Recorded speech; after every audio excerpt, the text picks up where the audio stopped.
Isang pirasong tinapay na may pagmamahal ang baon ko para sa kanya. Ngunit isang kasunduan ng pagtataksil ang isinalubong niya sa akin. Habang ang katawan ko ay unti-unting kinakain ng sakit. Sa loob ng malamig na ospital, ang asawa ko ay abala sa pagpili ng singsing para sa kanyang bagong reyna. Ako si Winfreda, ang asawang itinapon na parang basura, ngunit hindi nila alam. Ako ang nagmamay-ari ng mundong kinatatayuan nila. Sino ang tunay na mawawalan kapag ang isang martir ay natutong lumaban? Abangan ang isang kwento ng pag-ibig, pagtitiis, at ang matamis na pagbabalik ng tadhana. Model 9:12 ng umaga, hindi ko kayang mamuhay kasama ng isang babaeng may sakit at dukha. Ang mga salitang iyon ay tila isang balaraw na tumusok sa puso ni Win, na para bang ang bawat titik ay may lason. Hindi niya alam kung paano narinig, ngunit malinaw na umalingaw-ngaw sa kanyang isipan, kasabay ng pait ng gamot na dumadaloy sa kanyang ugat. Sa loob ng malamig na silid ng chemotherapy sa San Lazaro Hospital, yakap ni Win ang kanyang sarili. Pilit na pinipigil ang pag-alingaw-ngaw ng huling pagduduwal. Ang lumang damit na suot niya, may bahid pa ng amoy ng pabango sa kanyang botika, ay halos kumapit sa kanyang buto-buto. Nagpapatunay ng gabi na nagdaan sa pagtulong sa mga nangangailangan. Ngunit sa kabila ng pananakit ng buo niyang katawan, ng pagkahilo na tila guguhong anino sa kanyang paningin, nakuha pa rin ni Win na balutin ng maayos ang huling ensaymada sa loob ng thermal bag. Para kay Ramon ito, ang asawa niyang abala raw sa importanteng meeting sa malaking kliyente. Tila bumalik ang kanyang gunita. 10 taon na ang nakalilipas, isang gabi sa ilalim ng ulan. Nangyayakap sila sa isa't isa, nangangakong habambuhay. Ngunit ang alaala ay mabilis na naglaho, tila bula na pumutok sa hangin. Isang matandang babae sa kabilang kama, nakagagaling lang sa operasyon, ang dahan-dahang lumapit kay Win, may hawak na telepono. "Anak, tingnan mo ito." Mahina nitong bulong, habang idinidikit ang screen sa mukha ni Win. Isang larawan ang sumalubong sa kanya. Si Ramon, nakaluhod sa harapan ni Celestine sa isang maluho at napakagarang ballroom. Ang ngiti ni Celestine ay nagliliyab sa kamera, habang ipinapasuot ni Ramon ang isang dambuhalang singsing na kumikinang. Ang singsing na yon, ang singsing na binili niya gamit ang perang ibinuhos niya sa kumpanya ni Ramon, ang kumpanyang akala niya ay pinagsama nilang itinayo. Hindi siya nakahinga. Ang hangin ay tila naging sementong bumara sa kanyang lalamunan. Ang ensaymada na kanina'y maingat niyang binalot ay nahulog mula sa kanyang nanginginig na kamay, gumulong sa sahig at kumalat ang matamis na keso. Ang kanyang mga daliri ay nanigas at ang kanyang paningin ay lumabo. Ang tunog ng pagbagsak ng tinapay ay tila isang malakas na hiyaw sa kanyang tainga. Ngunit walang lumabas na tinig mula sa kanyang bibig. Ang malamig na bakal ng chemotherapy bag ay tila yelo na dumadaloy sa kanyang mga ugat. Pakiramdam niya ay hindi na ang sakit ang sumisira sa kanyang katawan, kundi ang pait ng pagtataksil, ang kirot ng pagtalikod. "Bakit, Ramon? Bakit ganito kasakit ang lahat?" Ang bulong niya sa sarili, habang ang kanyang mga mata ay walang emosyong nakatingin sa kisame. "Wala na bang natitira sa akin para paglabanan?" "Winfreda! Saan ka ba nanggaling na babae ka? Tingnan mo ang oras, halos mag-aalas 8 na ng gabi at wala pang nakahandang pagkain para sa asawa mo." Ang boses ni Doña Veronicia ay pumailan lang sa buong sala, tila isang malupit na hagupit na tumama sa nanunuyong balat ni Win. Pagpasok pa lamang sa pinto, ang amoy ng luma at maruming basahan ay sumalubong sa kanya, ngunit mas masangsang ang amoy ng panghuhusga na nagmumula sa kanyang biyenan. Nakatayo si Win sa gitna ng pintuan. Ang kanyang mga kamay ay nanginginig habang nakakapit sa strap ng kanyang bag. Ang bawat hakbang niya ay tila paglalakad sa ibabaw ng mga bubog. Ang kanyang mukha ay kasing putla ng papel at ang kanyang mga mata ay malalim ang mga itim na bilog dahil sa puyat at chemotherapy. Ngunit sa halip na yakap o malasakit, ang nakuhang pagbati ni Win ay ang galit na mukha ng biyenan na abalang hinahaplos ang kanyang mga butil ng rosaryo. Ma, galing po ako sa ospital. Hindi po maganda ang pakiramdam ko. Mahinang sagot ni Win. Ang kanyang boses ay tila isang paghingi ng tawad para sa isang kasalanang hindi niya ginawa. Ngunit tinaasan lamang siya ng kilay ni Veronica habang ang tunog ng pag-ikot ng mga butil ng rosaryo sa kanyang kamay ay nagbibigay ng isang nakakabalisang ritmo sa katahimikan. Ospital? Nagdadahilan ka na naman. Alam mo namang pagod ang anak ko sa trabaho. Si Ramon ang haligi ng bahay na ito. Siya ang nagpapakain sa atin, kaya dapat ay siya ang inuuna mo. You know, Win, napakapabaya mo na. Kung hindi dahil sa pagmamahal ni Ramon, baka kung saan ka na pinulot. Utang mo sa kanya ang lahat ng ginhawa mo, kaya matuto kang magsilbi ng maayos. Ang bawat salitang binitiw ng matanda ay may kasamang panlilibak, habang patuloy ito sa pabulong na pagdarasal ng Aba Ginoong Maria. Isang nakakapanindig balahibong pagtatambal ng kabanalan at kalupitan. Napilitan si Win na humakbang patungo sa kusina, kahit na ang bawat galaw niya ay tila nagpapahilo sa kanya. Ang init ng kalan ay tila isang impyerno para sa kanyang nanghihinang katawan. Habang hinihiwa niya ang mga sangkap para sa hapunan, ang talim ng kutsilyo ay kumikinang sa ilalim ng ilaw. Tila sumasalamin sa talim ng galit na unti-unting nabubuo sa kanyang dibdib. Bakit kailangang siya ang laging humihingi ng tawad? Bakit kailangang siya ang laging martir? Sa bawat pag-ikot ng rosaryo ng kanyang biyenan, isang alaala ng pagtitiis ang nadadagdag sa listahan ni Win. Bilisan mo riyan, malapit na si Ramon. Sigaw muli ni Veronica mula sa sala habang marahas na hinihila ang kanyang upuan na lumilikha ng isang mahaba at nakakangilong tunog ng kahoy na kumakaskas sa sahig. Narinig ni Win ang paghinto ng isang sasakyan sa labas. Ang tunog ng pagbukas at pagsara ng pinto ng kotse ay tila hudyat ng pagdating ng kanyang hatol. Pumasok si Ramon. Hindi man lang tiningnan si Win na pawis at namumutla sa kusina. Dumiretso ito sa kanyang ina at doon, sa gitna ng kanilang bulong-bulungan, narinig ni Win ang mga salitang tuluyang bumasag sa huling hibla ng kanyang pag-asa. Ma, huwag mo na siyang masyadong sermunan. Simula ni Ramon, ngunit hindi iyon tunog ng pagtatanggol. May halong pagkasuya at pagod sa boses nito. Nakaka-stress na ring makita ang pagmumukha niyang laging may sakit. Actually, mas mabuti pang ang matapos na ang lahat ng ito. Sana ay mamatay na siya agad para hindi na tayo mahirapan at makuha na natin ang dapat ay sa atin. Ang kutsilyong hawak ni Win ay tumama sa matigas na kahoy ng sangkalan ng may puwersa, habang ang kanyang puso ay tila tumigil sa pagtibok. Sa dilim ng kusina, ang kanyang mga mata ay nanatiling nakatitig sa kawalan, habang ang tinig ni Ramon ay patuloy na umaalingaw-ngaw sa kanyang pandinig, mas masakit pa kaysa sa anumang karayom ng ospital. Ang dilim ng gabi ay dahan-dahang napalitan ng malamig na abo-abo ng madaling araw, ngunit para kay Win, ang bawat oras ay tila isang walang katapusang paglalakbay sa pagitan ng pait at paninindigan. Isang itim na sasakyan ang huminto sa isang liblib na bahagi ng parke sa labas ng Laguna. Ang makina nito ay naglalabas ng isang mahinang ugong na tila isang lihim na ibinubulong sa hangin. Sa loob, naghihintay ang isang lalaking may uban na sa buhok, ngunit may mga matang puno ng katapatan, si Attorney Lucio Fuentebella. Nang bumukas ang pinto ng sasakyan, pumasok ang lamig ng labas, kasabay ng mabigat na paghinga ni Win.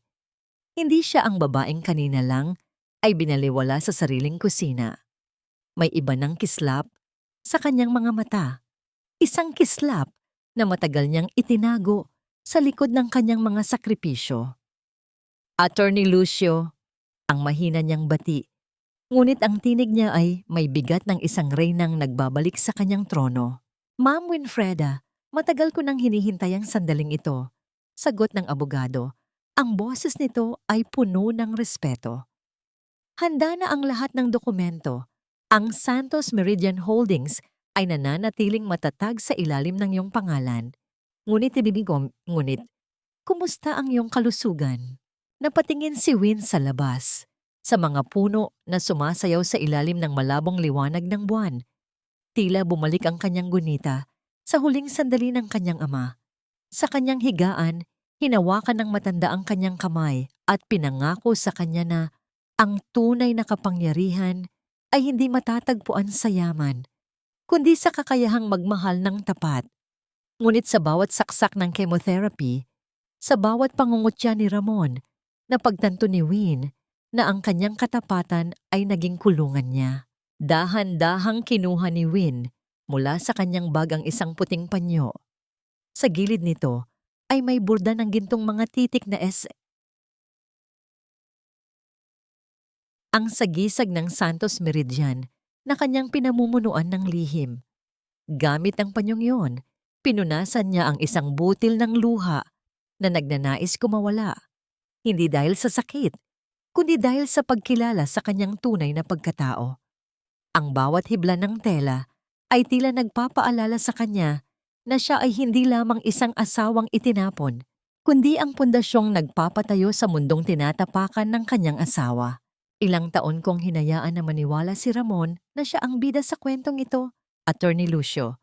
Wika ni Win, ang kanyang mga daliri ay humahaplos sa mga dokumentong naglalaman ng katotohanan na ang bawat kontrata, bawat tagumpay, at bawat sentimong hawak ni Ramon ay nagmula sa kanyang mga kamay. Akala ko, kapag naramdaman niyang malakas siya, matututo siyang mahalin ako ng totoo. Pero mali ako. Ang kapangyarihan sa kamay ng isang taong walang utang na loob ay nagiging lason lamang. Binuklat ni Attorney Lucio ang isang folder at ipinakita ang kalagayan ng Arriaga Imports. Ang kumpanya ni Ramon ay tila isang bahay na gawa sa baraha na tanging ang mga pondo ng Santos Meridian ang nagsisilbing pandikit. Isang desisyon lamang ni Win at ang lahat ng pinagmamalaki ni Ramon ay maglalaho na parang usok. Simulan mo na ang audit, Lucio. Gusto kong malaman kung saan napupunta ang bawat sentimo ko. At ang special clause sa ating kasunduan, ihanda mo na yan. Ang utos ni Win, ang kanyang boses, ay tila isang matalim na gilit ng katana sa katahimikan ng gabi. Nang matapos ang pulong, dahan-dahang lumabas si Win sa mamahaling sasakyan. Ang marang paglapat ng pinto ay naglikha ng isang tunog ng katiyakan. Ngunit sa kabilang bahagi ng kalsada, sa tapat ng isang sikat na botika, isang kulay pulang sports car ang nakatigil.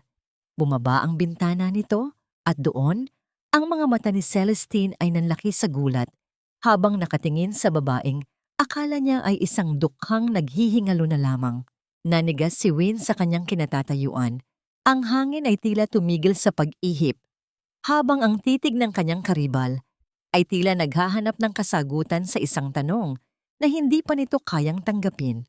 Ang bahay na ito ay amoy gamot at kahirapan. How can you even breathe in here, Win?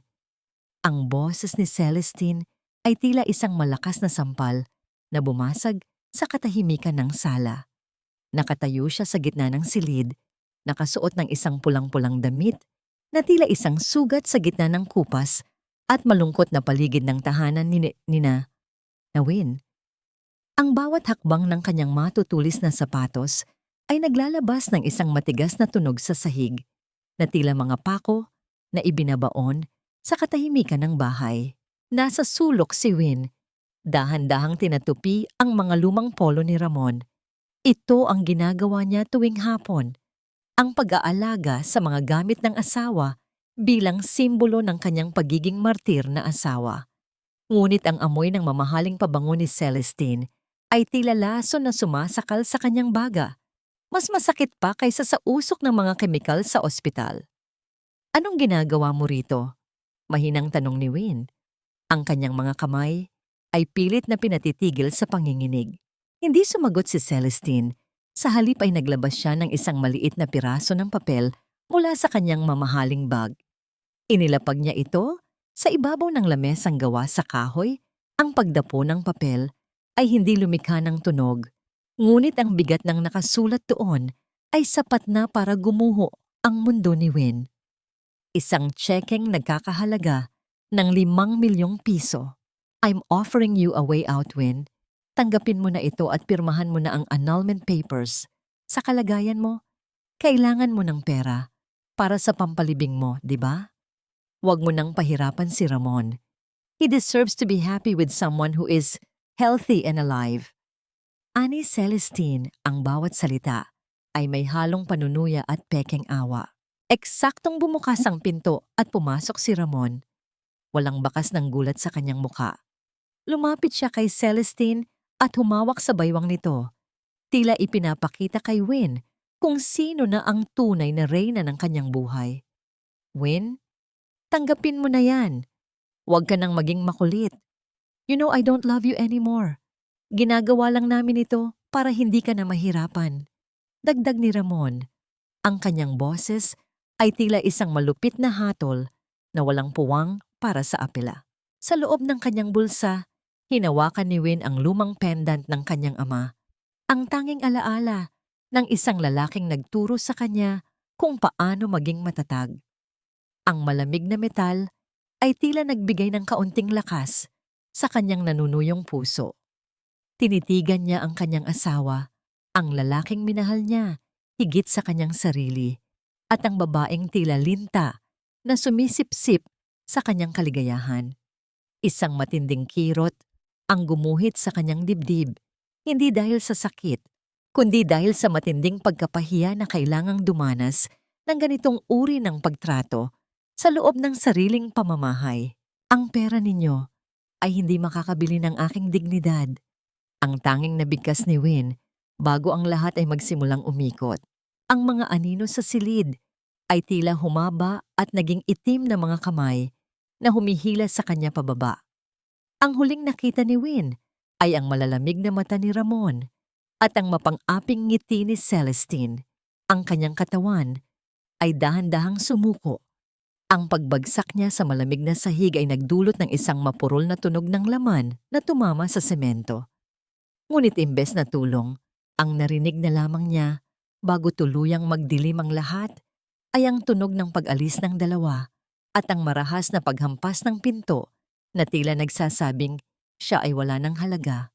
Naiwan si Win na nakahandusay sa sahig, nag-iisa sa gitna ng dilim, habang ang tseke ay dahan-dahang nililipad ng hangin patungo sa kanyang malamig na kamay. Puti ang lahat ng nakapaligid sa kanya, mula sa kisame hanggang sa mga telang bumabalot sa kanyang nanghihinang katawan. Ngunit hindi ito ang pamilyar na amoy ng siksikang ward sa San Lazaro. Sa pagkakataong ito, ang hanging nalalanghap ni Win ay may halong bango ng sariwang lavender at ang katahimikan ay tila isang malambot na kumot na nagbibigay ng proteksyon. Ang bawat tibok ng kanyang puso na makikita sa digital na monitor sa gilid ng kanyang kama ay naglalabas ng isang banayad na liwanag, tila isang sulo sa gitna ng dilim na kanyang pinagdaanan. Nabalik lamang ang diwa ni Maribel nang maramdaman niya ang init ng isang pamilyar na kamay na humahawak sa kanyang braso. Gising na po kayo, Ma'am Winfreda, ang mahinang boses ni Attorney Lucio. Hindi ito ang boses ng isang empleyado, kundi boses ng isang kaibigang handang makipaglaban para sa kanya. Dahan-dahang umupo si Win, ang bawat galaw ng kanyang kalamnan ay tila may kasamang kirot. Ngunit ang kirot na ito ay hindi na nagdudulot ng takot. Tumingin siya sa bintana ng kanyang private suite, kung saan tanaw ang mga naglalakihang gusali ng Makati, ang mga gusaling bahagi ng kanyang imperyong matagal niyang tinalikuran para sa pag-ibig. Lucio, it's time! Wika ni Win, ang kanyang boses ay wala ng bakas ng pag-aalinlangan. Simula na ang Operation Clean Slate. I want every centavo, every asset and every contract tied to the Arriaga name to be reevaluated. Kung ano ang galing sa Santos Meridian, bawiin mo nang walang ititira. I want them to feel how cold the world is without my warmth. Tumango ang abogado at agad na naglabas ng isang tablet. Ang marahang pagpindot ng kanyang mga daliri sa screen ay tila mga hakbang ng isang hukbong naghahanda sa digmaan. Nakaredy na ang lahat, ma'am. Na-trace na rin namin ang mga pondo na pilit nilang itinatago sa mga offshore accounts.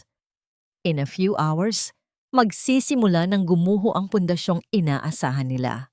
Kinuha ni Win ang isang maliit na baso ng tubig at ang kanyang mga gamot sa ibabaw ng side table. Noong mga nakaraang araw, ang pag-inom ng mga gamot na ito ay tila isang paalala ng kanyang papalapit na kamatayan. Isang ritual ng takot sa ilalim ng mapanghusgang mata ng kanyang biyenan. Ngunit ngayon, habang dahan-dahan niyang nilulunok ang bawat tableta, nadarama niya ang daloy ng tubig sa kanyang lalamunan bilang isang simbolo ng paglilinis. Ang bawat gamot ay hindi na lason, kundi sandata para sa kanyang paggaling. Ito ang unang pagkakataon na uminom siya ng gamot nang may ngiti sa kanyang mga labi. Isang nangiti na puno ng pangako sa kanyang sarili na hindi siya susuko. Let them enjoy their little party for now, Lucio. Dagdag ni Win habang nakatingin sa malayo. Ang pinakamasakit na pagbagsak ay ang pagbagsak mula sa itaas. Samantala, sa isang mamahaling restaurant kung saan nagdiriwang sina Ramon at Celestine, biglang umilaw ang telepono ni Ramon sa ibabaw ng lamesa. Ang isang abiso mula sa kanyang bangko ay lumitaw sa screen. Naglalaman ng mga salitang tila isang yelong nagpalamig sa kanyang buong katawan.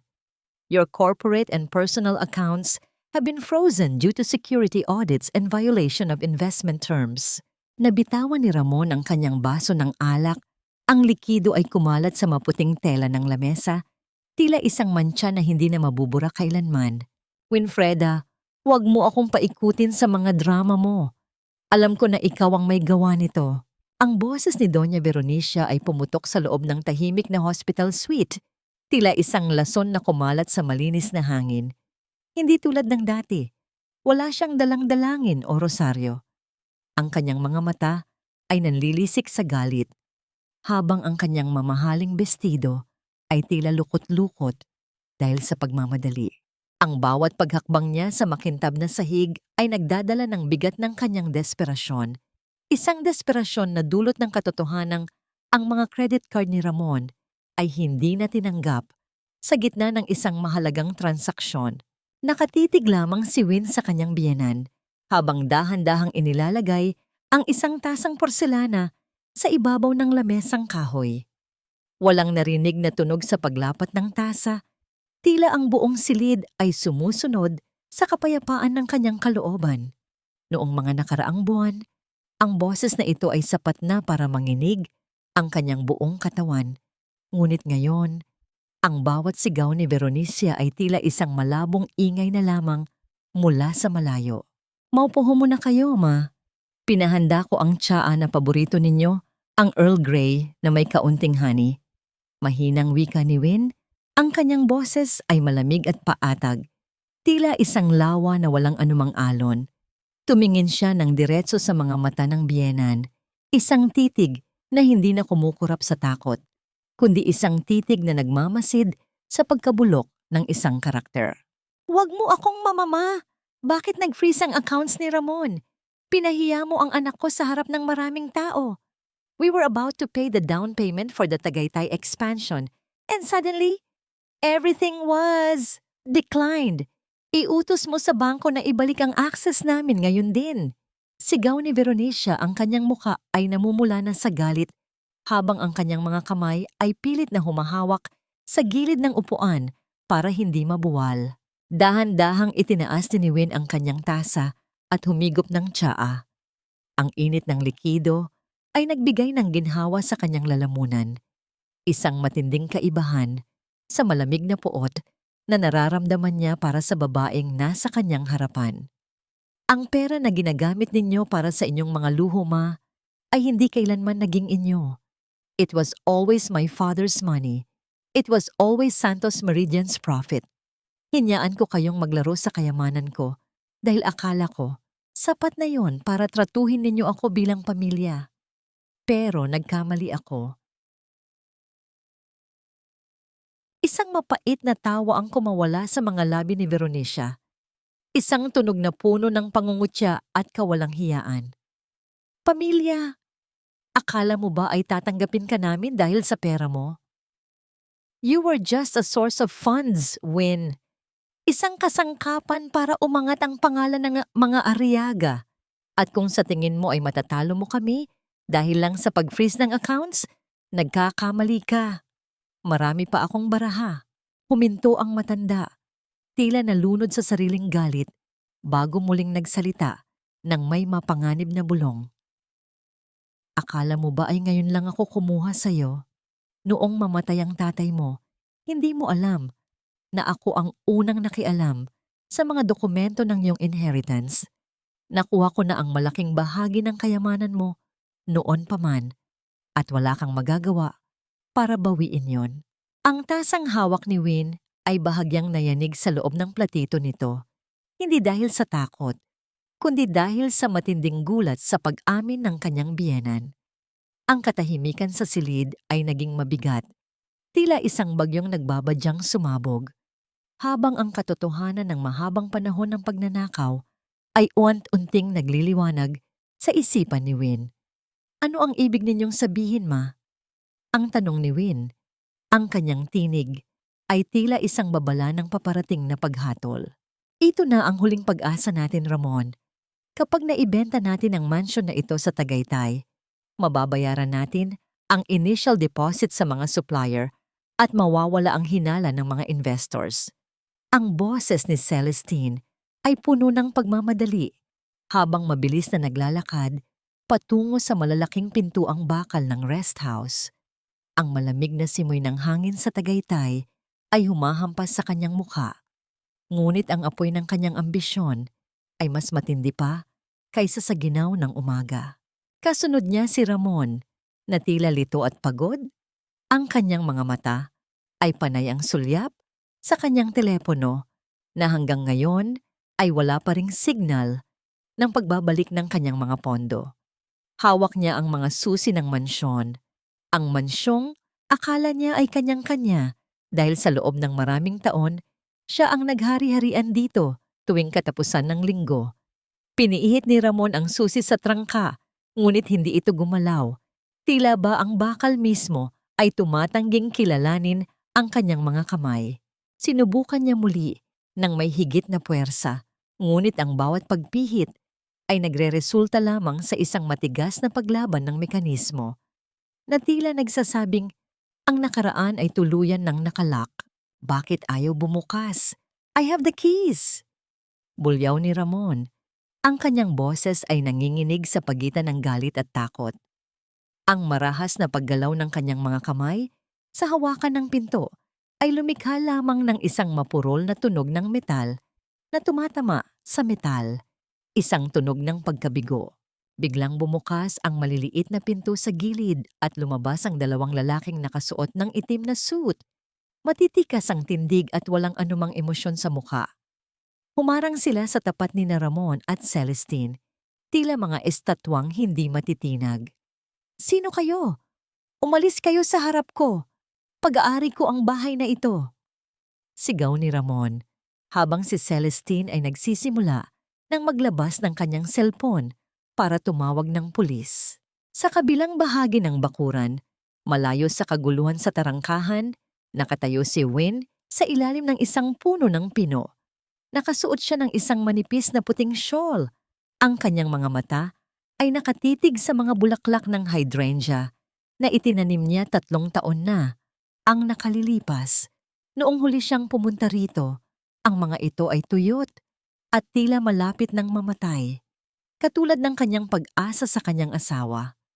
Ngunit ngayon, sa gitna ng lamig at hamog, ang mga talulot nito ay bumukas ng malalaki at matingkad ang kulay ng asul at lila. Isang banayad na ngiti ang sumlay sa mga labi ni Win. Ang kalikasan mismo ang nagpapaalala sa kanya na pagkatapos ng mahabang taglamig, may buhay na naghihintay na muling mamukadkad. Dahan-dahang lumabas mula sa loob ng mansyon si Attorney Lucio, hawak ang isang makapal na folder. Ang kanyang bawat hakbang sa semento ay may dalang awtoridad na hindi matatawaran. Huminto siya sa harap ni Ramon at Celestine, na ngayon ay tila mga basang sisiw sa ilalim ng nagbabadyang ulan. Mawalang galang na, Ginang Arriaga at Binibining Navarro. Simula ni Lucio, ang kanyang boses ay tila isang malalim na kampanang tumutunog sa gitna ng kabundukan. Ang mansyong ito, pati na ang lahat ng lupang nakapalibot dito, ay hindi na nakapangalan kay Ramon Arriaga. Ang lahat ng ito ay pagmamay-ari na ng Santos Meridian Holdings bilang bahagi ng pagbawi sa mga hindi na bayarang utang at maling paggamit ng pondo ng korporasyon. At sa ilalim ng batas, kayo ay itinuturing na mga trespassers. Nanlaki ang mga mata ni Ramon. Ang kanyang mukha ay naging kasing putla ng hamog sa paligid. Napatingin siya sa direksyon ng hardin at doon niya nakita ang isang pamilyar na anino. Isang babaeng nakatayo ng tuwid, hindi na nakayuko sa sakit, kundi nakatingin sa kanya ng may kapayapaang mas masakit pa kaysa sa anumang sampal. When? Ang tanging lumabas sa mga labi ni Ramon, isang mahinang bulong na agad tinangay ng malakas na hangin ng Tagaytay. Tila isang pangalan na wala ng anumang halaga sa mundong kanyang ginagalawan. Ang bawat piraso ng papel na hawak ni Ramon ay tila nagiging abo sa kanyang mga kamay. Sa loob ng kanyang opisina, ang sikat ng araw na tumatagos sa bintana ay hindi nagbibigay ng liwanag, kundi naglalantad sa bawat butil ng alikabok at sa dumi ng kanyang naghihingalong pangarap. Ang mga screen ng computer ay puno ng mga numerong kulay pula, tila mga sugat na ayaw tumigil sa pag-agos ng dugo. Isang mahalagang investor ang tumawag kanina at ang bawat salitang binitiw nito ay tila isang hatol ng kamatayan para sa Arriaga Imports. Lahat sila ay bumibitaw na, tila mga pasaherong tumatalon mula sa isang lumulubog na barko. Hindi ito maaari. This can't be happening. Ang sigaw ni Ramon ay umalinggaw-ngaw sa apat na sulok ng silid, ngunit wala itong nahanap na tugon, kundi ang nakabibinging katahimikan ng kanyang mga tauhan sa labas na isa-isa nang nag-eempake ng kanilang mga gamit. Marahas na bumukas ang pinto at pumasok si Win. Hindi siya nagmamadali. Ang bawat hakbang niya ay may kasamang bigat at dahan-dahang sining ng isang taong alam ang kanyang patutunguhan. Nakasuot siya ng isang simpleng asul na blusa, ngunit ang kanyang tindig ay tila isang bundok na hindi matitinag ng anumang bagyo. Agad siyang sinugod ni Ramon.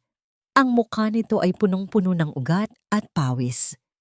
Ikaw ang may gawa nito, di ba? You sabotaged me. Pinagplanuhan mo itong lahat para ipahiya ako at sirain ang lahat ng pinaghirapan ko. Dinuro ni Ramon si Win.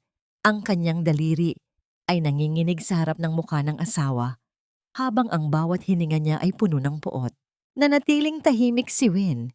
Tinitigan niya si Ramon ng diretso sa mga mata.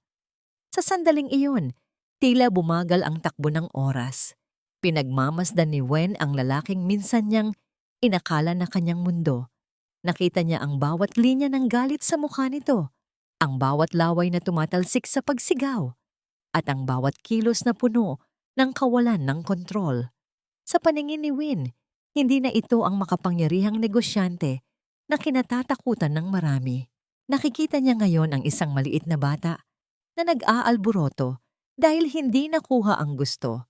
Isang pakiramdam ng matinding awa ang dumaan sa kanyang puso, hindi dahil mahal pa niya ito, kundi dahil sa kawalan ng saysay ng lahat ng kasinungalingang itinayo nito. Ang sinira ko lang, Ramon, ay ang ilusyong ginawa mo para sa sarili mo. Mahinang sagot ni Win. Ang boses niya ay tila isang banayad na hangin na pumapawi sa init ng silid. Hindi mo pinaghirapan ang kumpanyang ito. Ang bawat tagumpay mo ay nakatayo sa aking mga sakripisyo. Ngayong binawi ko na ang aking suporta, nakita mo na ba kung gaano kalutong ang pundasyon mo? I hate you! I should have left you a long time ago. ang hiyaw ni Ramon habang marahas niyang itinatapon ang mga gamit sa kanyang mesa. Ang tunog ng mga papel na nagliliparan at mga pluma na tumatama sa pader ay tila isang huling hiyaw ng kanyang ego. Sa gitna ng kaguluhang ito, pumasok si Celestine, hindi tulad ng dati, na puno siya ng lambing at halik para kay Ramon. Ang kanyang mga mata ngayon ay malamig at puno ng pagkasuklam. Hindi man lang niya tiningnan ang nagwawalang lalaki. Sa halip, ibinaba niya ang isang mamahaling bag sa ibabaw ng sofa at nagsimulang kumuha ng kanyang mga huling gamit. Celestine, babe, help me. We can fix this, right? May mga connections ang tatay mo. We can... Ang pagsusumamo ni Ramon, ang kanyang boses ay biglang naging manipis at puno ng desperasyon. Huminto si Celestine at tiningnan si Ramon mula ulo hanggang paa, tila isang mamimili na nakatuklas ng isang depektibong produkto. Isang mapait at maikling tawa ang kumawala sa kanyang mga labi. Fix this? With what, Ramon? Wala ka na kahit isang sentimo. My father doesn't associate with losers and bankrupt businessmen. You're nothing but a pile of debts now. Walang lingon-likod na naglakad si Celestine patungo sa pinto. Ang marahang paglapat ng pintuan sa kanyang pag-alis ay tila ang huling tuldok sa kwento ng karangyaan ni Ramon. Naiwan ang lalaki na nakaluhod sa gitna ng kanyang opisina habang si Win ay nakatayo pa rin. Pinagmamasdan ng guho ng isang imperyong itinayo sa buhangin ng pagtataksil. Win, please, patawarin mo ako. Kahit ngayon lang, tingnan mo naman ako ng tulad ng dati. Ang tinig ni Ramon ay nanginginig. Tila isang luma at sirang plaka na pilit na inuulit ang isang awit ng pagsisisi. Nakatayo siya sa harap ni Win sa gitna ng maliit na parke sa Laguna. Ang lugar kung saan sila madalas maupo noong wala pa silang kahit ano kundi ang pangarap na magkasama. Ang ulan ay nagsimulang pumatak mula sa abo-abong langit. Ang bawat butil ay dahan-dahang tumatama sa tuyong lupa, naglalabas ng amoy ng alikabok at basang kalsada. Pinagmasdan ni Win ang lalaking nasa harap niya.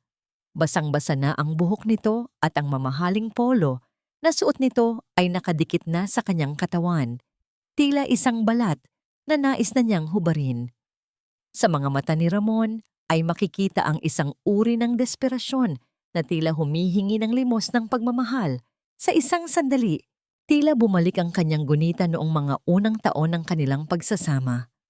Noong naghahati sila sa iisang pirasong tinapay at masaya na sila sa simpleng pangangarap sa ilalim ng iisang electric fan. Naalala ni Win ang init ng kamay ni Ramon noong mga panahong iyon, ang mga pangakong tila ginto ang halaga. Isang matinding kirot ang gumuhit sa dibdib ni Win. Ang martir na bahagi ng kanyang puso ay tila nais kumawala. Nais abutin ang mukha ni Ramon at sabihing ayos lang ang lahat. Nais niyang maniwala na ang lalaking ito ay maaari pang magbago, na ang lahat ng sakit ay isang masamang panaginip lamang. Ngunit kasabay ng lamig ng ulan ay ang pagdaloy ng alaala ng bawat patak ng chemotherapy sa kanyang mga ugat, ang bawat panlalait ni Doña Beronicia at ang bawat halik na ibinigay ni Ramon sa ibang babae. Dahan-dahang kinuha ni Ramon ang isang itim na payong mula sa kanyang tabi at pilit na itinabing kay Win. Win, mababasa ka. Alam mong bawal kang magkasakit. Let me take care of you.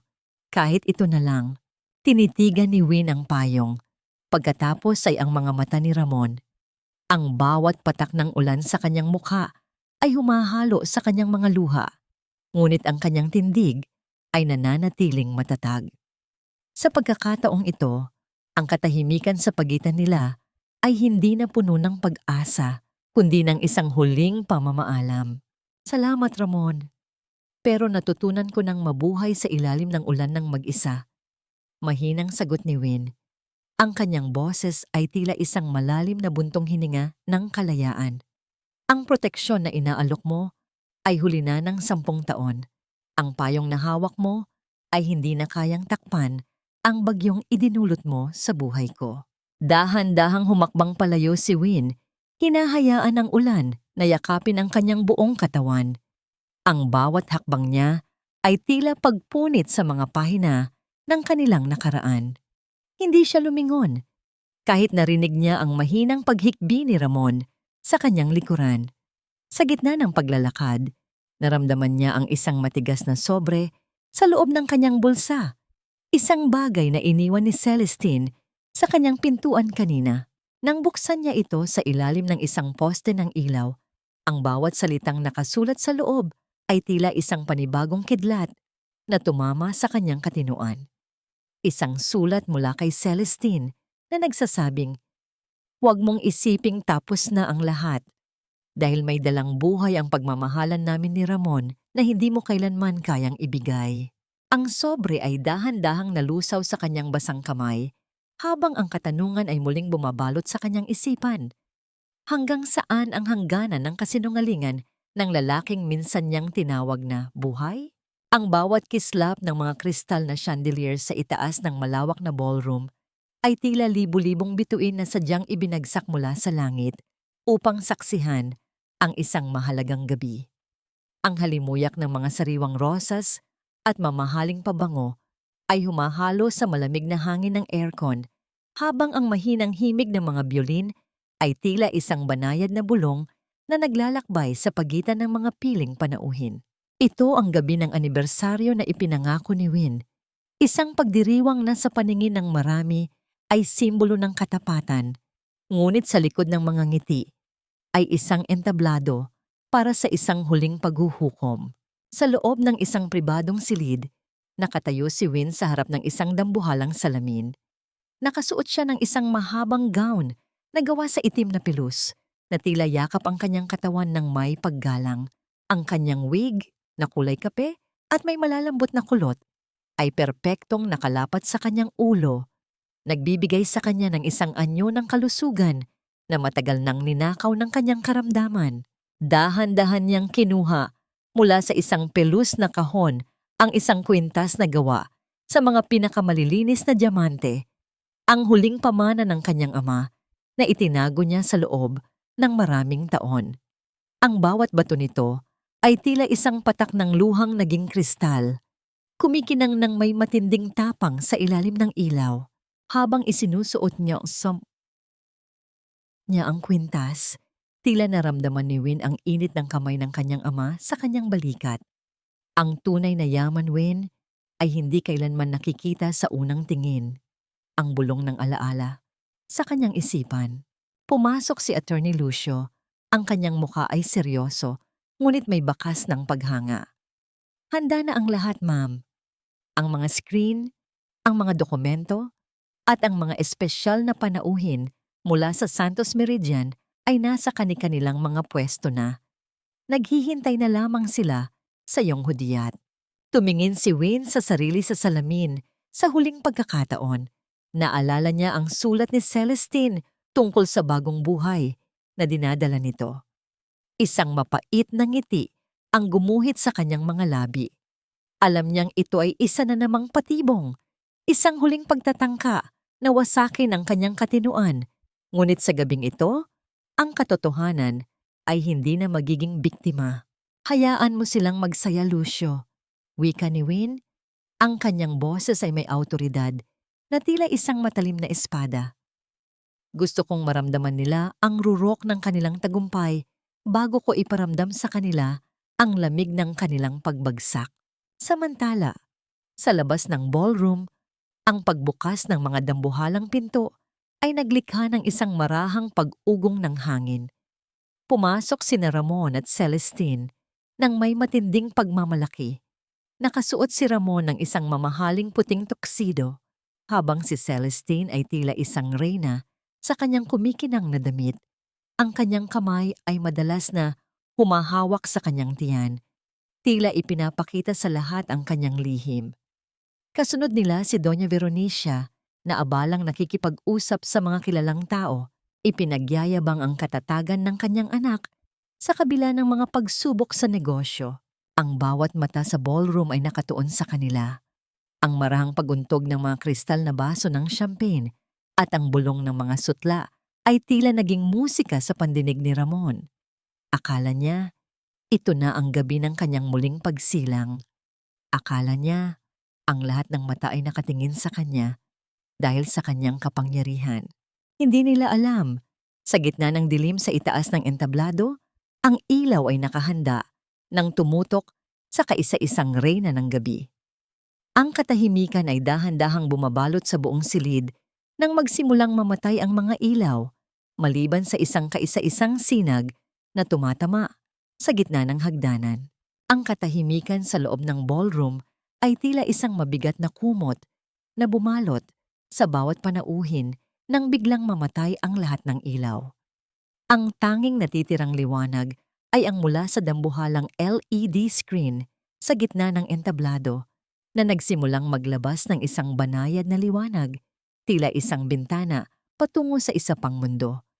Ang marahang pag-ikot ng mga reel sa screen ay hindi lumikha ng tunog, ngunit ang bawat frame na lumalabas ay tila isang dagok sa katinoan ni Ramon at Veronica. Akala ng lahat, isang pagbabalik tanaw sa 10 taon ng pagsasama ang ipapalabas. Ngunit sa halip ng mga larawan ng kasal, ang sumabog sa screen ay ang malinaw na video ni Ramon at Celestine sa loob ng isang mamahaling hotel, nagtatawanan habang nilalait ang asawang naghihingalo ni Ramon. Kasunod nito ay ang mga lihim na dokumento, ang paglilipat ng pondo mula sa Santos Meridian patungo sa mga personal na account ni Ramon at ang serye ng mga pirma ni Doña Veronica sa mga papel na ninakaw niya mula sa mana ni Win. Isang sabay-sabay na paghinga ng malalim ang nagmula sa mga panauhin, isang alon ng gulat na tila hanging dumaan sa buong silid. Ang baso ng champagne na hawak ni Ramon ay dahan-dahang nadulas mula sa kanyang mga daliri. Ang pagbagsak nito sa sahig ay nagdulot ng pagkalat ng likido at mga kristal, tila ang kanyang sariling dangal na nadudurog sa harap ng publiko. "What is this? Win, stop this video right now!" Ang hiyaw ni Ramon ay puno ng takot at hiya, ngunit ang kanyang boses ay nabaon sa bulungan ng mga tao. Ang kanyang mukha ay naging kasing putla ng kanyang tuksido, habang si Celestine ay pilit na nagtatago sa likod ni Veronica. Ang kanyang kamay ay nanginginig, habang pilit na tinatakpan ng kanyang mukha mula sa mga kamera ng media. Sa gitna ng kaguluhan, isang kaisa-isang spotlight ang tumutok sa itaas ng hagdanan. Doon, sa gitna ng liwanag, lumitaw si Win. Ang bawat hakbang niya pababa ng hagdan ay may dalang awtoridad na tila isang reynang babawi sa kanyang kaharian. Ang itim niyang gown ay kumikinang sa bawat galaw, at ang mga diamante sa kanyang leeg ay tila naglalabas ng apoy. Wala na ang babaeng sugatan at mahina. Ang nasa harap nila ay isang babaeng ang mga mata ay tila dalawang nagbabagang uling ng hustisya. "Happy anniversary, Ramon!" Ang boses ni Win ay pumailan lang sa buong ballroom. Hindi ito malakas, ngunit sapat na para patahimikin ang lahat. Ang bawat salita ay may talim ng isang balaraw. "Ipinangako ko sa iyo ang isang gabing hindi mo malilimutan. Isang gabi kung saan ang lahat ng iyong mga kasinungalingan ay magiging abo." Lumapit si Win sa gitna ng entablado, kung saan nakatayo si Attorney Lucio at ang lupon ng mga direktor ng Santos Meridian Holdings. "Masyado kayong naging kampante sa pag-aakalang ang aking pananahimik ay kahinaan. Akala ninyo ay maaari ninyong nakawan ang isang babaeng sa tingin ninyo ay mawawala na sa mundong ito." Tumingin si Win ng diretso kay Ramon, na ngayon ay tila isang maliit na bata na nais magtago sa ilalim ng lamesa. "I am Winfreda Santos, the kaisa-isang tagapagmana ng Santos Meridian, at ang kumpanyang Arriaga Imports na ipinagmamalaki mo. Isang shell company lamang yan na itinayo ko para protektahan ka. But tonight, that protection ends. I am withdrawing all support, all assets, and all your illusions of power." Humarap si Win sa mga panauhin. Ang kanyang tindig ay tila isang bundok na hindi matitinag. Effective immediately, Ramon Arriaga and Doña Veronica Arriaga are stripped of all their positions and benefits. At ikaw, Celestine, ang bagong buhay na sinasabi mo, I hope it's worth the poverty that is coming your para sa inyong lahat. Ang marahas na pagbukas ng mga pintuan ng ballroom ay naglabas ng isang mabigat na tunog ng kahoy na tumama sa pader, kasabay ng pagpasok ng mga security personnel na may dalang mga utos ng pagpapaalis. Ramon, you are all fired. Guard, ilabas sila. At siguraduhin ninyong wala silang madadala kahit isang sentimo mula sa gusaling ito. Ang huling utos ni Win, habang ang kanyang titig ay nananatiling nakako sa kanyang asawa. Isang asawang ngayon ay wala ng kahit ano, kundi ang hiya na habambuhay na dadalhin sa kanyang balikat. Ang lamig ng simento sa labas ng hotel ay tila nanunuot sa buto ni na Ramon at Veronicia. Isang matinding kaibahan sa init ng karangyaan na tinamasa nila kanina lamang. Ang bawat hakbang ng mga security guard na nag-escort sa kanila patungo sa kalsada ay may dalang bigat, habang ang kanilang mga gamit na isinilid sa mga itim na plastic bag ay itinapon sa kanilang harapan. Walang marahas na tunog ng pagbagsak, ngunit ang bawat pagdapo ng mga bag sa lupa ay tila ang tunog ng kanilang mga pangarap na tuluyan nang nayurakan sa putikan. Hindi niyo pwedeng gawin ito. I am Doña Veronicia Arriaga. Tatawag ako sa media. Ididirekta ko ito sa mga awtoridad. Ang sigaw ng matanda ay pumailan lang sa tahimik na gabi. Ngunit ang kanyang boses ay tila isang hungkag na alingaw-ngaw lamang sa malawak na kalsada. Ang kanyang mamahaling alahas ay kinuha na ng mga tauhan ni Win bilang pambayad sa mga utang, at ang tanging natitira sa kanya ay ang kanyang galit na hindi na makapanakit. Nakatayo si Ramon sa gilid ng kalsada, nakatulala sa mga sasakyang isa-isang hinahatak palayo. Ang kanyang paboritong sports car, ang SUV ni Veronicia. Lahat ng simbolo ng kanyang tagumpay ay wala na. Sa gitna ng kanyang pagtulala, lumapit si Celestine. Wala na ang lambing sa kanyang mga mata. Wala na ang haplos na nagpapatatag sa ego ni Ramon. Celestine, babe! Kailangan nating humanap ng matituluyan. Maybe we can stay at your father's rest house for a while. Ang pagsusumamo ni Ramon, ang kanyang boses ay nanginginig, habang pilit na hinahawakan ang kamay ng babae. Marahas na binawi ni Celestine ang kanyang kamay, tila ba nadidiri sa hawak ng isang taong wala ng halaga.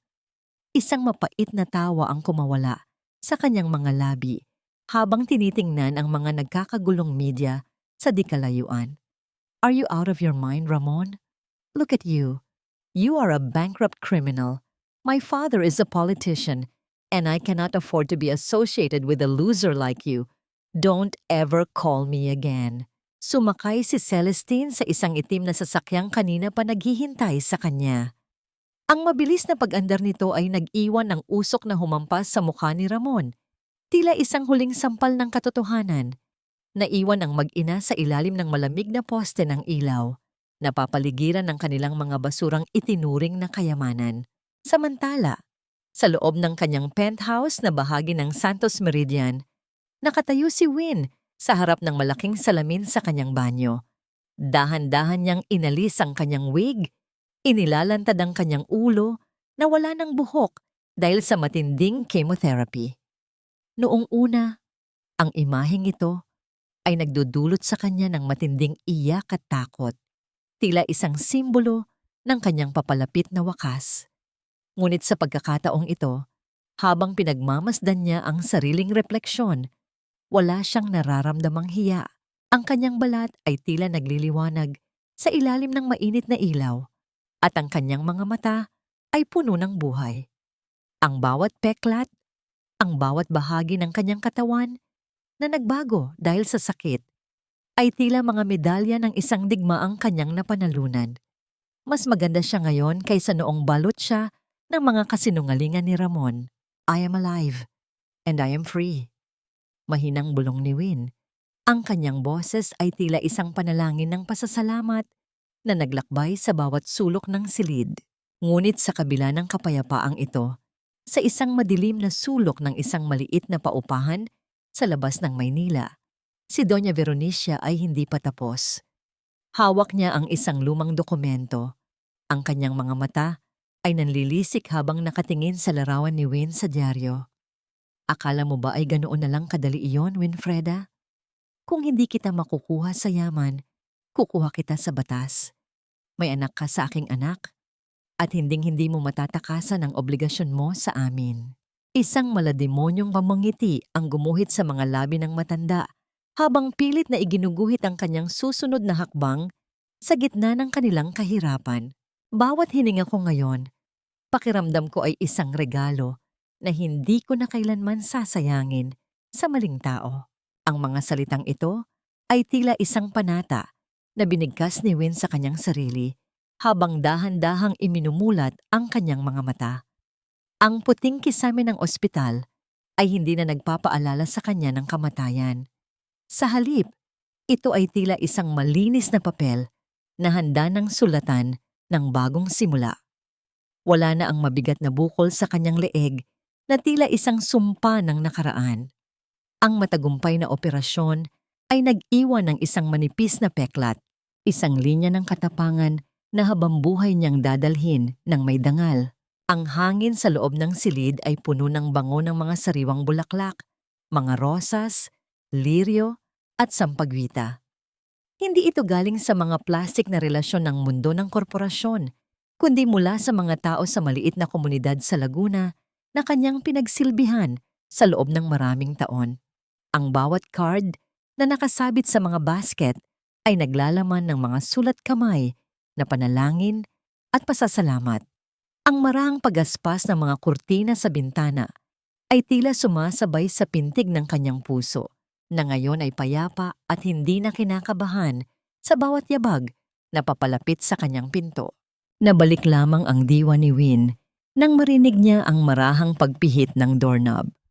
Pumasok si Aling Rosa, ang matandang babaeng palaging binibigyan ni Win ng libreng gamot sa kanyang botika.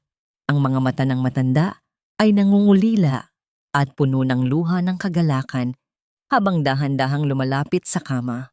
Ma'am Win, salamat sa Diyos at gising na kayo. We prayed for you every day sa maliit nating kapilya. Ang mahinang tinig ni Aling Rosa habang dahan-dahang hinahawakan ang kamay ni Win. Ang init ng palad ng matanda ay tila isang kuryenteng nagbibigay ng lakas sa buong katawan ni Win. Sabi ko sa mga kapitbahay, hindi pa babayaan ng Panginoon ang aming anghel. You saved us so many times, Ma'am Win. Ngayon naman, ang mga dalangin namin ang nagligtas sa inyo. Isang mainit na luha ang dahan-dahang gumulong sa pisngi ni Win. Hindi ito luha ng pait, kundi luha ng pagkilala sa tunay na kahulugan ng pag-ibig. Salamat po, Aling Rosa. Masarap po palang mabuhay kapag alam mong may mga taong tunay na nagpapahalaga sa iyo. Sa unang pagkakataon pagkatapos ng operasyon, tumayo si Win mula sa kanyang kama nang walang alalay. Ang pagdapo ng kanyang mga paa sa malamig na sahig ay nagbigay sa kanya ng pakiramdam ng katatagan.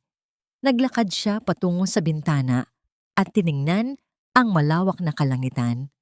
Ang araw ay unti-unti nang sumisikat, nagbibigay ng gintong kulay sa buong lungsod.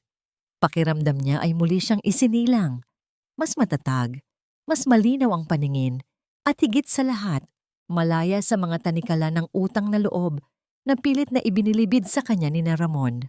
Gayunpaman, sa gitna ng kanyang kapayapaan, naalala niya ang ulat na ibinigay ni Attorney Lucio kaninang umaga. Ang kanyang isipan ay lumipad patungo sa isang maingay at maruming palengke sa dulo ng Laguna. Doon, sa gitna ng amoy ng malansang isda at nabubulok na gulay, may isang lalaking nakayuko. Ang mamahaling tuksido ay napalitan na ng isang butas-butas na sando na basang-basa ng pawis. Ang mga kamay na dati ay tanging panulat at baso ng alak ang hawak, ngayon ay nanginginig sa bigat ng isang sako ng bigas na kanyang pinapasan. Isang malakas na sigaw mula sa isang tindero ang nagpabilis sa kanyang bawat hakbang, habang ang bawat patak ng pawis sa kanyang mukha ay tila sumasalamin sa bawat luhang idinulot niya kay Win. Napabuntong hininga si Win. Ang kanyang titig ay nanatiling nakako sa abot tanaw. Ngunit ang hindi niya alam, si Doña Veronica ay hindi pa tuluyang sumusuko. Sa isang madilim na silid, hawak ng matanda ang isang telepono. Ang kanyang boses ay tila isang ahas na naglalabas ng lason habang kausap ang isang hindi kilalang tao. Gawin mo ang lahat. Hindi maaring siya lang ang masaya habang kami ay naghihirap sa putikang ito. May isang bagay pa siyang hindi alam tungkol sa kanyang yaman. At iyon ang gagamitin natin para pabagsakin siya muli. Ang amoy ng luma at stagnant na tubig sa mga kanal ay humahalo sa alinsangan ng hapon na tila isang mabigat na kumot na sumasakal sa bawat humihinga sa eskinita ng squatters area. Ang bawat hakbang ni Win sa putikan ay maingat. Ang kanyang suot na simpleng puting blusa ay tila isang liwanag na naligaw sa gitna ng nagtataasang tambak ng basura at mga tagpi-tagping yero. Hindi siya naririto para maghiganti pa o para saksihan ang bawat butil ng pawis na pumapatak mula sa noo ng lalaking minsan niyang sinamba bilang mundo. Naririto siya para sa isang huling misyon, ang tuluyang pagpapalaya sa kanyang sariling kaluluwa. Sa dulo ng makitid na daan, nakita niya si Ramon. Nakatalikod ito, ang kanyang mga balikat ay nakakuba, habang pilit na binuhat ang isang malaking sako ng uling. Ang kanyang mga kamay, na dati ay tanging mga mamahaling relo at baso ng alak ang hawak, ngayon ay nanginginig at puno ng maitim na mantsa. Ang bawat pag-angat ng kanyang paa ay tila isang pakikipagbuno sa grabidad, hanggang sa mawalan siya ng balanse. Ang pagbagsak ng sako sa basang lupa ay lumikha ng isang mapurol na tunog ng bigat, kasabay ng pagkalat ng itim na alikabok sa kanyang mukha. Win! Ang tinig ni Ramon ay mahina. Halos hindi marinig sa gitna ng ingay ng mga batang nagtatakbuhan at ingay ng mga radyo sa paligid. Dahan-dahan siyang tumayo, pilit na pinupunasan ng dumi sa kanyang mukha gamit ang kanyang sando. Ang kanyang mga mata, na dati ay puno ng yabang, ngayon ay tila dalawang hungkag na balon ng kahihiyan. Anong ginagawa mo rito? Did you come here to laugh at me? To see how low I've fallen? Tinitigan ni Win si Ramon ng matagal. Walang galit sa kanyang mga mata, wala ring puot. Ang nararamdaman niya ay isang malalim na katahimikan, ang uri ng katahimikan na dumarating matapos ang isang malakas na bagyo. Nandito ako, Ramon, hindi para tumawa. Nandito ako dahil kailangan na nating lagyan ng tuldok ang kwentong ito. Inabot ni Win ang isang asul na folder mula sa kanyang bag. Inilapag niya ito sa ibabaw ng isang lumang wooden crate sa pagitan nila. Ang mga papeles ng ating diborsyo. Ipinirma ko na ang lahat. Wala ka nang kailangang bayaran. Wala nang kailangang ibalik. Ang tanging hiling ko lang ay ang pirma mo para pareho na tayong makahinga ng malaya mula sa isa't isa. Kinuha ni Ramon ang panulat ng nanginginig ang mga daliri. Habang inilalapat niya ang tinta sa papel, ang bawat guhit nito ay tila isang pag-amin ng kanyang pagkatalo. Hindi laban kay Win, kundi laban sa sarili niyang kasakiman. Nang matapos, tumingin siya kay Win ng may pagsusumamo. Win, I'm so sorry. Kung alam ko lang, kung maibabalik ko lang ang lahat. Hindi sumagot si Win. Sa halip, kinuha niya ang isang maliit na brown paper bag mula sa kanyang bag at dahan-dahang inilapag sa tabi ng folder. Gusto ko lang ibigay ito sa iyo. Ang paborito mong ensaymada mula sa lumang botika natin sa Laguna. Tinago ko ito para sa iyo noong gabing iyon, bago ang lahat ay gumuho. Ang amoy ng matamis na keso at mantikilya ay panandaliang humalo sa mabaho at maruming hangin ng eskinita. Ito ang huling alaala ng kanilang katapatan, ang huling piraso ng Winfreda na handang magsakripisyo para sa kanya. Goodbye, Ramon. I hope you find the peace you were looking for sa labas ng ating pagsasama. Mahinang wika ni Win bago siya dahan-dahang tumalikod. Habang naglalakad si Win palayo, Hindi na siya lumingon pa. Ang bawat hakbang niya ay tila mas lalong gumaan. Ang bigat sa kanyang dibdib ay tuluyan ng natunaw sa init ng hapon. Ngunit sa kanyang likuran, ang katahimikan ng eskinita ay biglang nabasag. Isang sigaw na punong-puno ng pait, pagsisisi at matinding pangungulila ang umalingaw-ngaw sa pagitan ng mga tagpi-tagping dingding. Ang hiyaw ni Ramon ay tila isang sugat na bumukas sa gitna ng kalsada. Isang tinig na tumatawag sa isang pangalang hindi na kailanman muling lilingon sa kanya. Ang sikat ng araw sa umagang iyon ay tila isang banal na basbas na tumatagos sa malalaking bintanang salamin ng bagong gusali ng Santos Arriaga Cancer Foundation. Ang amoy ng pintura na hinaluan ng bango ng mga sariwang bulaklak ay nagbibigay ng pakiramdam ng isang bagong silang na pag-asa. Sa bawat sulok ng malawak na lobby, ang marahang paghakbang ng mga panauhin at ang bulong ng paghanga ay tila isang musika na nagpapahayag ng tagumpay laban sa dilim. Ito ang araw na hindi lamang pangarap ni Win, kundi ang kanyang naging sandigan sa gitna ng kanyang pakikipaglaban sa sakit at sa kalupitan ng tadhana.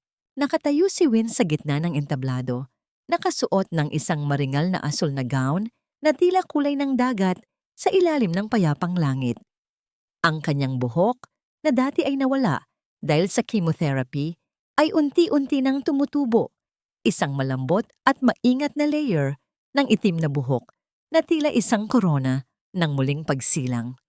Ang kanyang balat ay may natural na kislap ng kalusugan, at ang bawat ngiti niya sa mga dumalo ay may dalang lalim na tanging ang mga nakaranas ng matinding hirap ang makakapagbigay.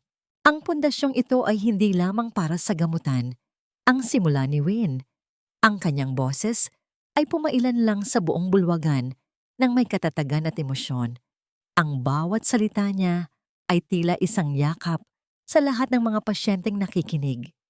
Itinayo ito para sa bawat babaeng sinabihan na wala na siyang halaga dahil siya ay may sakit. Itinayo ito para sa bawat taong inabandona sa gitna ng laban. Nandito tayo para sabihing sa gitna ng inyong pag-iisa, may pamilyang handang humawak sa inyong kamay. Ang sabay-sabay na pagtama ng mga palad ng mga panauhin ay lumikha ng isang malakas na tunog ng paghanga at suporta, na tila isang alon na nagpuno sa bawat sulok ng gusali. Sa gilid ng entablado, nakatayo si Attorney Lucio. Ang kanyang mga mata ay nagniningning sa labis na paghanga sa babaeng nasa kanyang harapan. Higit pa sa pagiging abogado, siya ang naging saksi sa bawat paghikbi at bawat pagbangon ni Win.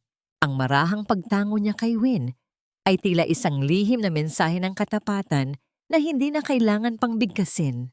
Pagkatapos ng seremonya, dahan-dahang naglakad si Win sa hallway ng kumpanya. Huminto siya sa tapat ng isang malaking painting, isang larawan ng isang babaeng nakatingin sa malayo habang ang sikat ng araw ay tumatama sa kanyang mukha. Ang pamagat ng obra ay Ang Pag-asa ng Martir. Habang pinagmamasdan niya ang kanyang sariling refleksyon sa salamin ng painting, naramdaman ni Win ang isang kakaibang gaan sa kanyang kalooban. Wala na ang mga tinik ng nakaraan, ang bawat sugat ay naging bahagi na ng kanyang kagandahan. Nabalik lamang ang kanyang pansin nang lumapit si Lucio at iniabot sa kanya ang isang maliit na sobrang may bango ng lavender. May nag-iwan ito sa reception, Ma'am Win. Isang liham na walang pangalan. Nang buksan ni Win ang sobre sa loob ng kanyang pribadong opisina, ang bawat salitang nakasulat ay tila isang mahiwagang bulong mula sa hinaharap. Hindi ito tungkol sa negosyo. Hindi rin ito tungkol sa paghihiganti. Nakasaad doon, ang bawat pagtatapos ay isang lihim na pintuan patungo sa isang bagong simula. Naghihintay ang mundo sa iyong susunod na kabanata, Winfreda. At sa pagkakataong ito, hindi ka na maglalakad ng mag-isa. Isang banayad na kaba ang naramdaman ni Win sa kanyang dibdib, ngunit hindi ito ang kaba ng takot. Tumingin siya kay Lucio na nakatayo sa may pintuan, at sa isang sandali, ang katahimikan sa pagitan nila ay napuno ng isang bagong uri ng pangako. Ang sikat ng araw sa labas ay tila mas lalong nagningning habang ang katanungan ay nananatili sa hangin. Sino ang lihim na tagahanga na ito at handa na ba si Win na buksan muli ang kanyang puso para sa isang pag-ibig na hindi na kailangan pang maging martir? 5 taon ang mabilis na lumipas, tila isang mahabang panaginip na dahan-dahang naglalaho sa pagsikat ng bagong araw. Ang hanging humahampas sa dalampasigan ng Laguna de Bay ay may dalang amoy ng sariwang tubig at mga bulaklak ng water lily. Isang kapayapaang matagal nang ipinagkait ng tadhana kay Winfreda. Ang mahaba niyang buhok ay muling dumarapos sa kanyang mga balikat, makintab at malusog. Tila bawat hibla nito ay nagpapatunay ng kanyang tagumpay laban sa karamdaman. Wala na ang takot sa kanyang mga mata. Ang tanging mababanaag na lamang ay ang lalim ng isang dagat na natutong kumalma matapos ang pinakamalakas na bagyo. Sa isang maliit na showroom ng mga sasakyan sa labas ng lungsod, nakatayo si Ramon sa tapat ng isang makintab na itim na sedan. Hindi na siya ang may-ari ng lugar. Siya na ang lalaking nagpupunas ng bawat butil ng alikabok sa mga sasakyang dati ay kaya niyang bilhin sa isang kisap mata. Ang kanyang mga kamay ay magaspang na at ang bawat linya sa kanyang muka ay tila isang mapa ng mga maling desisyon. Sa tuwing may dadaan na mamahaling sasakyan na may sagisag ng Santos Meridian, humihinto siya sa kanyang ginagawa, tinititigan ang papalayong usok nito at hinahayaan ang pait ng pagsisisi na lumunod sa kanyang lalamunan. Alam niyang ang reynang itinapon niya ay siya ring imperyong nagpapatuloy sa pag-ikot ng mundo habang siya ay nananatiling nakakulong sa nakaraan. Samantala, sa loob ng isang tahimik at malinis na nursing home, nakaupo si Doña Veronica sa isang tumba-tumba. Ang kanyang mga kamay ay wala ng suot na ginto, kundi ang mga butil na lamang ng rosaryo na dahan-dahang umiikot sa kanyang nanginginig na mga daliri. Wala siyang ibang kausap kundi ang sariling anino. Bagaman maayos ang kanyang kalagayan, ang bawat pagkain at kalinga na natatanggap niya ay nagmumula sa pundasyong itinayo ng babaeng itinuring niyang basura. Ito ang pinakamasakit na karma para sa kanya, ang mabuhay sa ilalim ng awa ng taong pinakakinasusuklaman niya habang ang sarili niyang anak ay hindi man lang siya madalaw dahil sa hirap ng buhay. Nabalik ang diwa ni Win nang maramdaman niya ang marahang pagdapo ng isang mainit na palad sa kanyang likuran. Si Attorney Lucio na ngayon ay hindi na lamang abogado, kundi ang kanyang katuwang sa bawat hakbang ng buhay. Walang kailangang sabihin, ang katahimikan sa pagitan nila ay puno ng respeto at isang uri ng pag-ibig na hindi nanghihingi ng sakripisyo, kundi nagbibigay ng lakas. Handa ka na ba, Win? Ang mahinang tanong ni Lucio, ang boses nito ay tila isang banayad na himig sa gitna ng hapon. Tumango si Win at dahan-dahang lumapit sa isang maliit na batang babae na naghihintay sa tapat ng kanyang lumang botika. Ang bata ay may hawak na reseta. Ang kanyang mga mata ay puno ng pag-asa. Lola Win, salamat po sa gamot ni nanay, ang sabi ng bata. Bago dahan-dahang kinuha ang kamay ni Win at idinikit ito sa kanyang noo bilang tanda ng pagmano. Isang matinding init ang nagmula sa puso ni Win at kumalat sa kanyang buong pagkatao. Sa sandaling iyon, nasagot ang lahat ng kanyang mga katanungan. Napatawad na ba niya? Oo, hindi dahil karapat-dapat ang mga nangkit sa kanya, kundi dahil karapat-dapat ang kanyang puso sa kapayapaan. Payapa na ba ang kanyang buhay? Higit pa sa inaasahan dahil nahanap niya ang kanyang tunay na halaga sa paglilingkod sa iba. At ang aral na iniwan ng kanyang kwento? Ang tunay na kapangyarihan ng isang babae ay hindi nasusukat sa yaman na kanyang hawak, kundi sa kakayahan niyang bumangon mula sa abo, magpatawad ng walang hinihintay na kapalit, at muling magmahal ng may dangal. Ang sikat ng araw ay unti-unti nang lumulubog, nagbibigay ng kulay kahel sa buong kalangitan. Naglakad si Win palayo sa kanyang nakaraan, kasabay ng isang panalangin na ang bawat sugat ay sadyang ginawa ng tadhana upang doon lumabas ang pinakamatingkad na liwanag ng kanyang pagkatao.